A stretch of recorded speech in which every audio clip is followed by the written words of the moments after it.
My fiancé left me at the altar. I don't know where to go from here. Yesterday was supposed to be one of the happiest days of my life and it turned out to be the worst. My fiancé never showed up to the ceremony, leaving me at the altar. His friends and family tried to get a hold of him, but all calls went straight to voicemail.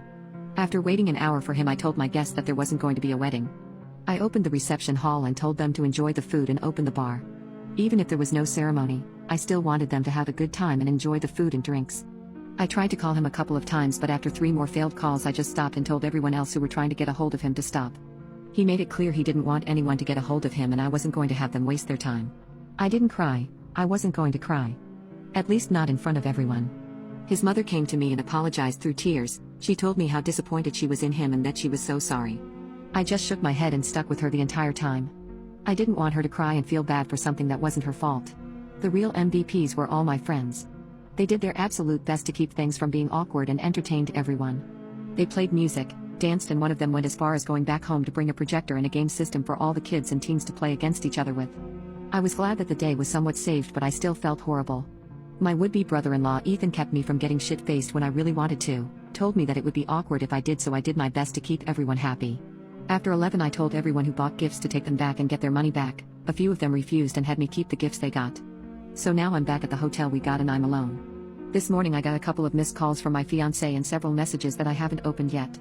I'm so angry at him. He humiliated me yesterday by not showing up when he could have told me he was getting cold feet. I had my friend message him that I want to be left alone and that if he showed up to the hotel room I was going to call my brothers to have him removed. So far he hasn't shown up, but I am getting phone calls from his friends, probably all wanting me to speak to him. I don't know if it's me being shallow or not, but now I'm rethinking our entire relationship and whether or not I see a future with him. So another issue is that I have an extra plane ticket. It was supposed to be for our honeymoon, but since the fiancé isn't here I decided to enjoy my little getaway vacation for myself. A couple of friends are coming with me, but not for another week since they gotta get childcare, put vacation time, etc., so they can't come at the last second. To be honest, I want to invite Ethan because I've never traveled anywhere in my life. I know he's been to where I'm going and I want him to come so he can be there to show us the places to be at. Ethan told me he'd go for me, but should I invite him? I asked Ethan's mom and she was all for it, but I still don't know if it'll cause drama. I feel like I should explain more about Ethan. First, I'm not going to take him. Second, I've known Ethan a little longer than my ex-fiancé. Please believe me when I say he's a close friend of mine. Both of us bonded by teasing his brother, and with that we just kinda clicked and became fast friends. I wanted to take him because I didn't know how to use my ticket in the airport. I've never been traveling and I didn't want to look dumb by trying to figure it out. Thankfully, someone said what to do and I'm forever grateful, so now I feel much more confident. I know it sounded iffy trying to take Ethan, but honestly it was for something innocent. I see him more of a brother than anything now that I look at all the comments you guys left. And finally I read my ex-fiancé's messages. Yes, he's alive. He wasn't in any terrible accident, and the reason he never showed up was because he found out he has a kid. His childhood sweetheart came by with a kid maybe a couple of weeks ago. His best man knew and never told me because my ex didn't want him to tell me until he was 100% sure, and I guess he found out today. He apologized so many times for not showing up, but he couldn't because he felt so guilty of what? I don't know. He said a large part of him wants to make things right and take care of his son because he's always wanted a family. So screw the last 3 years, right? I don't know if that means he's going to go back to his ex because he wants to talk over the phone.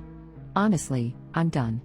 I think it's an excuse to get back with his ex. I don't believe he's ever gotten over her and her over him, which is why she chose now to show herself. He sent a picture of the kid to me and I went over my ex-fiancé's mom's FB to see any pictures she posted of ex-fiancé when he was a kid. They're low quality, but there is definitely a resemblance. It feels so surreal to me, like this one big joke. I feel like I'm missing more info, like there's something else going on, but I'll find out later. I haven't responded, so instead I'm just going to open a bottle of wine and just get plastered. My best friend is currently on her way with takeout and ice cream, so I thought I'd share this. Maybe after my much needed vacation I'll do another update, but right now I'm just gonna do me. Until then, screw you, Ben.